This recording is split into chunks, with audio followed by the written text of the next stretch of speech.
سرایوی چند کوریبار خابیری بدرجاهی 14 کیلومتر نو باجر زاخو را در باز بید لتانها خلک زاخو وکو پیتویش خابیری مفادار نبوینه اشلاکی که به خلکی آرشه که ماویه هیه اوشلاکی دیتر جوه در دورن خابیری پیز بوینه و باجروانیا زاخو نشد پاقش کرد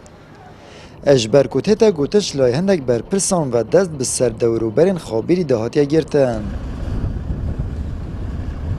ریگریه که های نهیلت اف خابیره بو برجاندیا گشتیا باجر زاخو بیت کار ایناش برکو اگر دیدن من اگر خابیر زاخو ولات کی دیبا دناوند باجر ولات کی دا چوبات نه به هشتگ بی توی ولاتی دا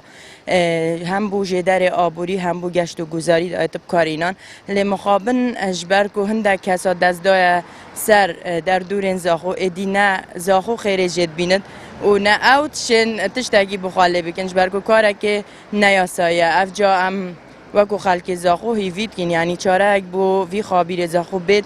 جوانی اکو هری باشه بو باجر زاخو تایبت هم وکو دهات اک هم وکو گشت و گذار چالاگوانک جید بیجید سه پشکن دوروبرین خابیر زاخوش لای هندک برپرسان و دست به سردهاتیه گرتن و لسر هندک ناوین وهمی هاتیه تاپو کرن لو ما پیتوی حکومت هرما کردستان کناو چاکسازی الخوکریه و گندالیه را گرید اگر هم تماشای با رویبار زاخو بکن نها همی گلیشه باجروانی زاخو الجر کنترول آویجی در کفتیه اگر هم برای خوب دین هندک شخصیت وهمی که دست خود داناتی دوروبرین زاخو سر رویباری الدوروبرین رویباری سه پشکا زیدتر سر ناو خود تاپو کرینه و امد بینین 14 کیلومتر زیدتر رویبارت ناو باجری داد بوریتن که خلکی وی قیران آوه هبیتن راستی مخابنی و اگر یعنی اف کشه راستی نهیتا چاره سر کرنه حکومت و حریم لازمه بهتا سرخات که اوه یعنی گندالیا پیدا بوید هر دم کناو زاخو تیتا بیستن اکثر پرا دلال و خابیل بیرام رو ویتید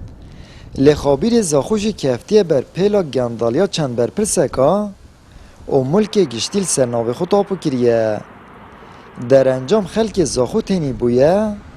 و شمفاین آبوری و گشتیاری خابیری به بهر بوینه آمد بریفکانی کنال آسمانی پیام زاخو